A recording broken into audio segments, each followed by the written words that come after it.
Hi YouTube, and welcome back to my channel. Today's video is another plan with me for the week of July 3rd through the 9th. And I am planning in my Erin Condren Petite daily planner. And I'm just super excited. As I mentioned to you all before, I haven't been in this since last year. And last year was a real struggle for me, and you will see throughout this video that I am struggling on some levels with the washi tape and just like thinking about what I'm going to do and how I'm going to do it, because this video is condensed. Of course, it's sped up and it's a voiceover, but this video was initially like 30 minutes, and the reason why it was so long was because I just was so undecided. And you'll see me later on when I actually take this border off. So it was just a slight struggle. It's something to get used to. But one thing I'm happy about is I'm up for the challenge. Before, when I utilized this, at the time I didn't have enough information to use for a page a day, so to speak. And it was just really discouraging. I had nothing really to fill up. I couldn't think of anything to fill it up with, nor was I creative in terms of just utilizing the space, whether it was for journaling, pictures. If I can find, what I've been trying to do is kind of keep all my planners and journals for the whole year in one spot. So I know I have it in a bag. I think it's just as storage.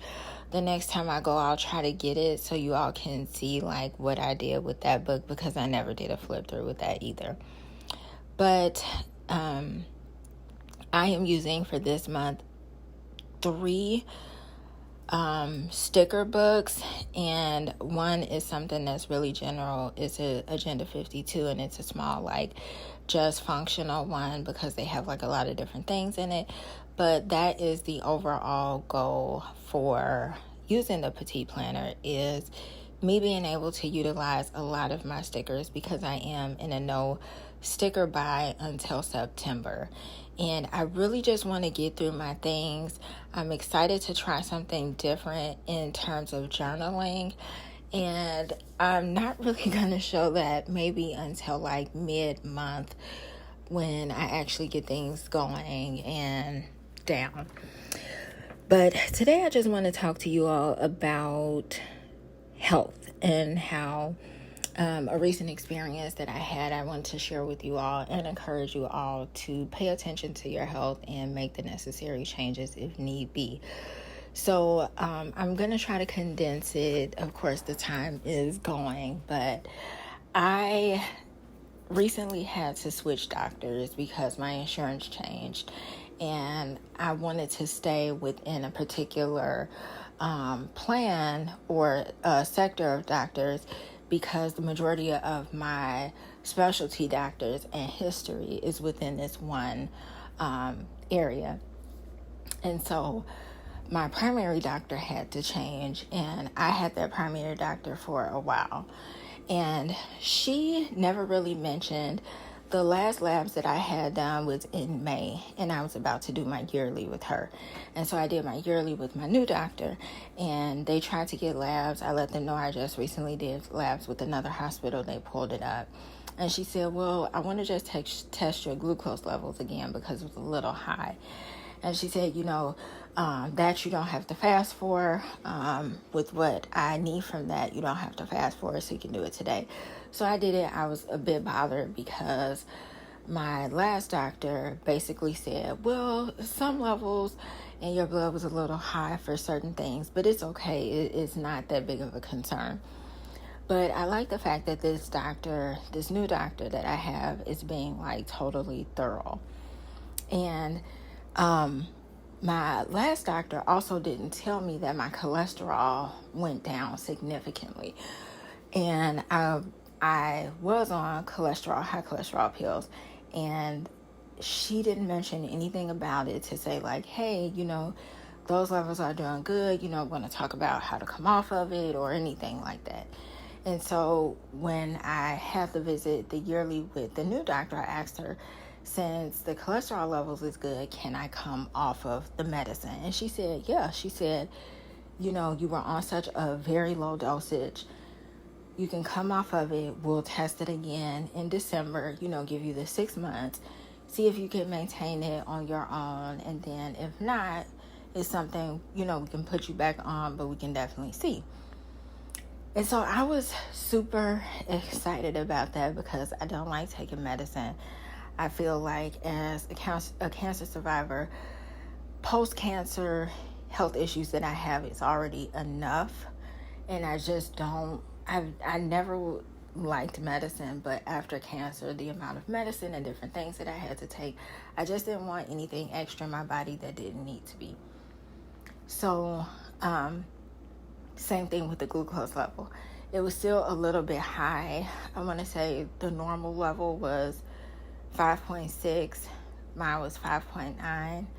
And so she said, it's something we can work on. And I know the cause of that is because I like pastries. I love bread. I eat too much of it, way too much of it. And it's something that I feel like I can control. And so I was telling my mother, okay, I'll work on that. But my main concern has always, forever been my heart. And so I would always tell my mom, even this last time when we were talking about this recent visit that I had last month. And I said, as long as it's not my heart, I'm just so excited it's not my heart.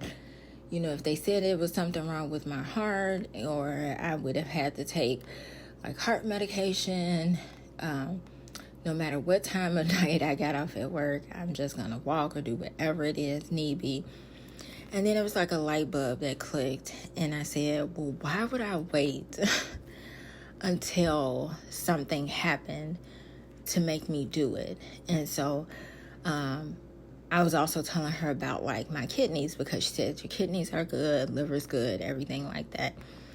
And I was just telling her, why would I have to wait for something to happen? Because I know I don't drink water like I should. And I said, I'm just going to make that effort now. Start cutting back on my carbs now in terms of bread. I have bread with literally everything. It's ridiculous. It's absolutely ridiculous. And depending on whatever I'm struggling with mentally or physically, I tend to lean on pastries and snacks and things of that sort, especially with this new job.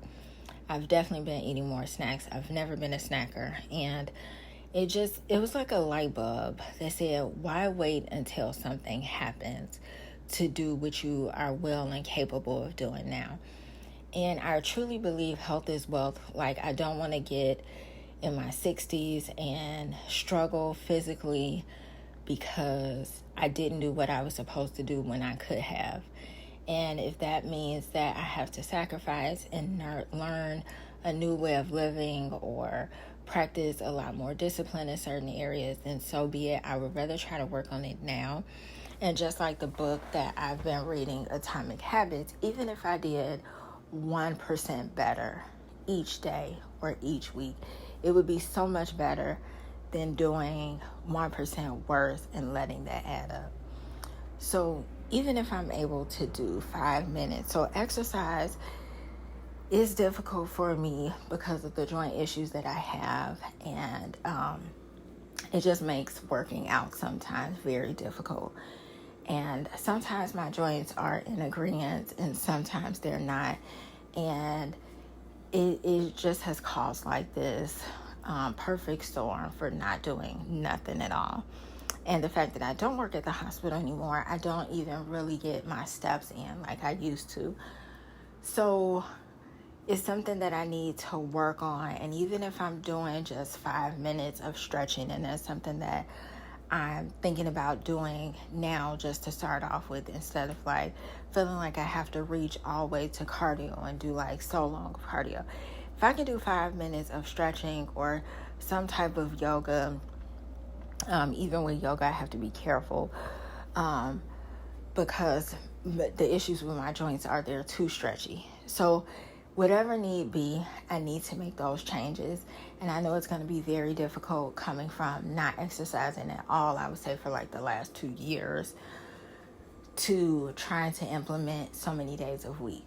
So even if I'm doing just 5 minutes a day of stretching, 5 minutes a day of walking in place, 5 minutes of trying to hula hoop or jump rope, whatever it is, I want to make that effort. And I just want to encourage you all to do the same. I know how hard it is. And I know sometimes we may think like small beginnings are nothing. Like, why even do 5 minutes? That's not nothing. But beginnings are beginnings, no matter how small they are. And starting to implement these beginnings can create better habits for us, which allows us to reach our goals and different things that we want in life. So I just want to encourage you all to take your health seriously.